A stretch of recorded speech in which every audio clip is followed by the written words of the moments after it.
Brady Quinn, Fox college football analyst, Big Noon Kickoff, and Two Pros and a Cup of Joe, the radio show that precedes ours on Fox Sports Radio. And Brady Quinn joining us on the program. How nervous are you for this game coming up tonight? Well, first off, let me answer that question by saying this. Fritzy sounds very much like Bill Belichick when he calls in for these radio hits. So I just want you to know it's a very similar demeanor from Fritzy and Bill Belichick. They almost sound like the same person. But in regards to tonight's game, there's some nerves there. I mean, look, this is a really good Penn State football team. You know, Notre Dame's banged up.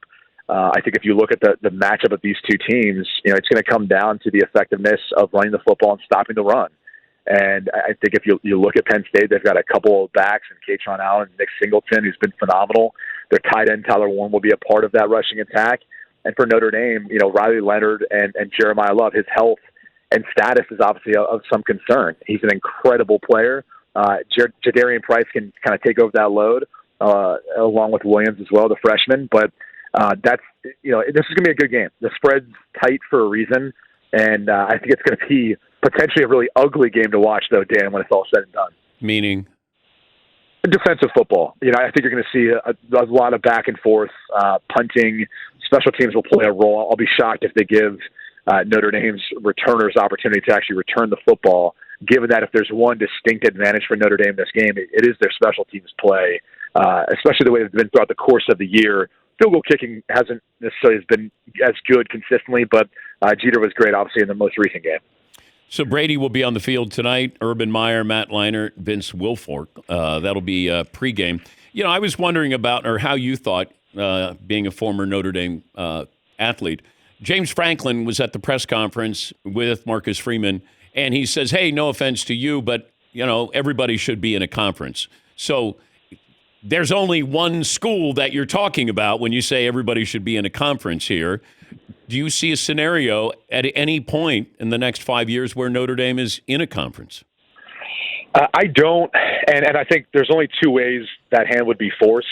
You know, the first would be if they weren't able to play for a national championship in football if they weren't a part of a conference.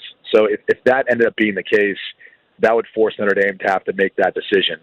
I think the next thing would be the economics of it. You know, if Notre Dame didn't have a television partner like NBC that is able to, you know, single-handedly help, you know, promote their brand, their school, and the university, that would be probably the other thing, is if the economics become so big in favor of joining a conference that you'd be playing at a huge disadvantage. Because with the NBC contract, the partial affiliation with the ACC, that's just not the case as of now. You know, and in fact, if you look at their advancement through the college football playoff, while all these other teams are, you know, making money, but they have to share it with the rest of the conference, Notre Dame pockets all of it.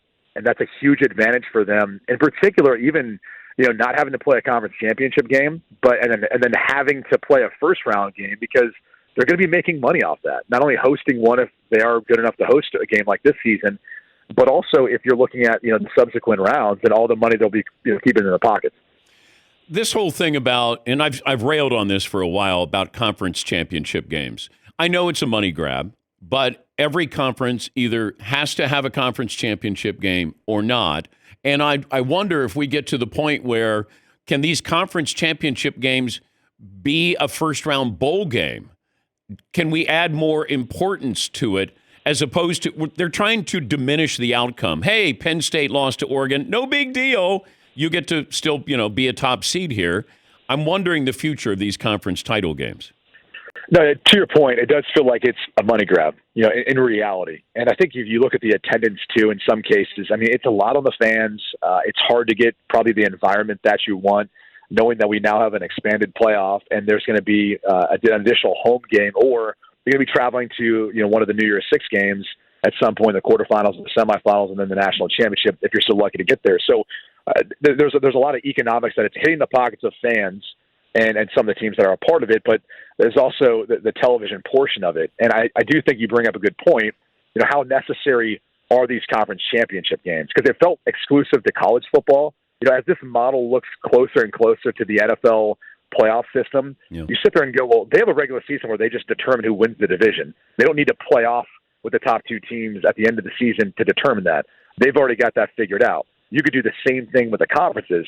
the only tough part about saying that is you only have 4 teams in a division, and these conferences now are so big that it's almost an apples to oranges comparison. And looking at, for example, the schedule Ohio State played versus, for example, the schedule Indiana played within the same conference. So because of that, you start to look at those things and go, all right, maybe it's harder than we thought to just determine who the conference champion is. And there's going to be a lot of years where you have a tie. I mean, the Big 12 went through this back when they didn't have their conference championship game. Remember, the slogan was the one true champion. And then you had Baylor and TCU tie the first year of the playoff, and then neither made it in the playoff because the Big 12 couldn't even decide who their conference champion was. We're talking to Brady Quinn, Fox Sports college football analyst. He is part of the Orange Bowl Hall of Fame committee, joining us on the program. Very prestigious, Dan. It's very prestigious. I chair it. I actually had a big part, along with the rest of the committee, in getting our 3 selected Hall of Fame inductees in there today. So if it just so happens that even though it's an ESPN broadcast, they're going to have to maybe put a couple of Fox Sports Big Noon Kickoff guys on TV at some point. I may or may not have played a role in that. Okay, so Urban and Matt Leonard and Vince Wilfork are going into the Orange Bowl Hall of Fame. Yes, that's correct. Okay. And you're hoping that you get some kind of acknowledgement on ESPN with the Fox Big Noon Kickoff. I'm not saying I'm hoping anything. I'm just saying it might be hard to cover a game and then not cover, 3 historic figures in this, tradition, the history of the Orange Bowl, to not include acknowledging that at some point, like, hey, Urban Meyer and Matt Leonard and Vince Wilfork are here because they're being inducted into the Hall of Fame. Like, it seems like if you're ESPN, granted, they make some mistakes, but if you're ESPN, you probably want to include that at some point in the broadcast. Maybe I'm wrong. Handicap Ohio State, Texas.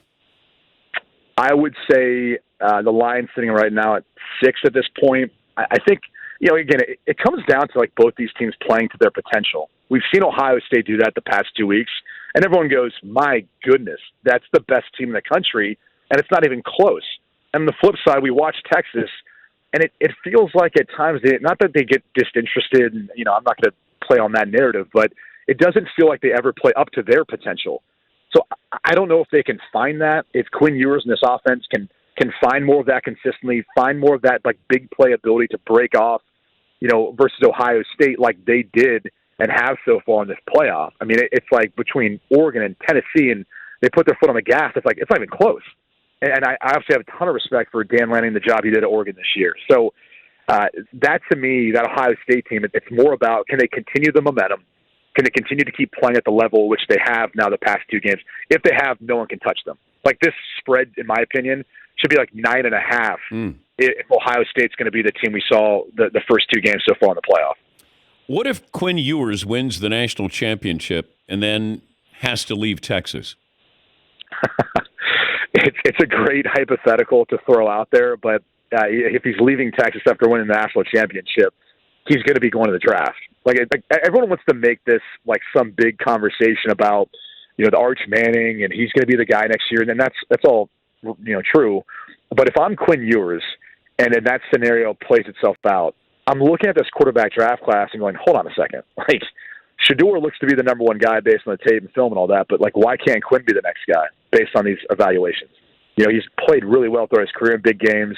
He's got the arm strength. He's got the ability. He's been tough this year playing through injury. I'm not sure in a year where, with the tape that Carson Beck put out there, he's coming off an injury. Cam Ward was special and dynamic, but people are going to have concerns, about, operating an NFL offense, all those things that come up that people try to, draw and take away from what they see on tape. And so why not, if you're Quinn Ewers, try to be a part of this quarterback draft class, playing on all that momentum that you would be getting off a national championship? Is Riley Leonard an NFL quarterback? I think so. And look, I think there's still parts of his game that are developing. He reminds me a lot of Ryan Tannehill. When you go back to Ryan, who played wide receiver at his time at Texas A&M, then transitioned into a quarterback. Now, I think Ryan had, in his final time at Texas A&M, displayed himself as much more of a passer at that point. But if you look at Riley, I mean, he's getting to a team in his, final year of play, and he's got to learn a new offense. He's got to develop chemistry with these guys. And there's a lot of moving parts to all that. And so I think there's going to be people who are going to be able to watch the tape and say he's an incredible athlete, he's a good leader, he's obviously tough, He has all these intangibles we're looking for. Obviously, the size, and he has the arm strength. It's just there's things they got to hone in on in regards to how he sees the field, how he processes, and in particular, throwing down the field. That's one of the things that I think stands out to me is they haven't been able to be as successful over 10 yards downfield consistently within the offense. And again, there's a lot of reasons to that, but I think he's got the capability of playing at the next level. If Bill Belichick asked for advice, what would you tell him? Oh, man. I would tell him, why the hell are you asking me for advice? That's what I'd say. I'd be like, you already got problems. If you're like, let's just start with this. Like, where did you go wrong? Like, I would probably turn it back around him and be like, who gave you bad advice, or why? Who told you to ask me something? I guess the first thing I would say is, it's so hard because we're assuming he's the head coach in North Carolina, right? We're not assuming he's going to potentially leave for an NFL job, which still baffles me that, someone hasn't hired him in the past 2 years. If that's the case, I would say the number one thing is he has to go find a quarterback. Like, evaluate the roster, and you can, construct the roster through NIL and high school recruits and all that, but he needs to find a veteran guy he can get through the portal, the best guy possible, and then he needs to go attack and get one of these stud guys coming out from high school. And you need to have at least a couple guys there to provide you depth and ability, but also for stability. So that would be the number one thing that I'd say.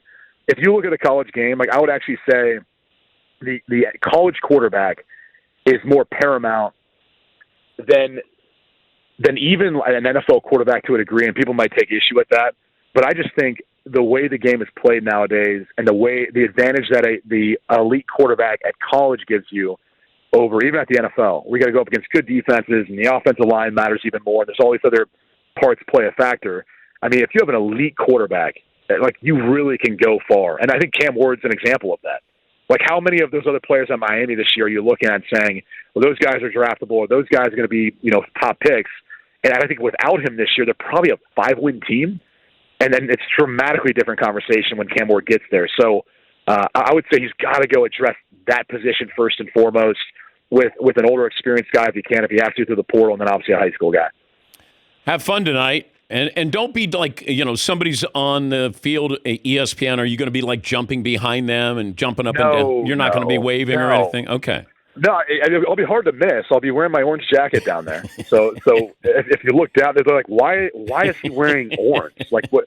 Like, not a lot of people know that I'm on the Orange Bowl committee. So it's always funny to see the response from people when you wear those orange jackets, because they do stand out. It's tremendous marketing.